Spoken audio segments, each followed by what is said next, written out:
recorded by Nath Recording Studio, Patna.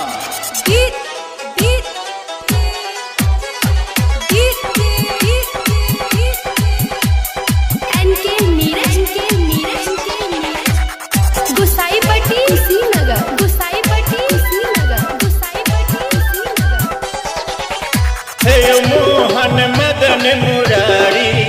Govardhan Girdhari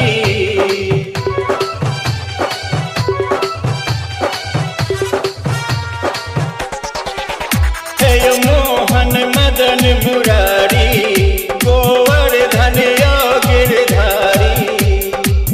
यो मुरलीधर बांके बिहारी सुध हमर ललिया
दुखिया के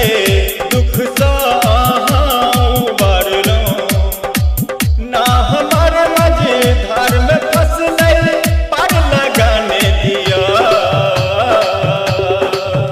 दर्शन दिया कन्हैया दर्शन दिया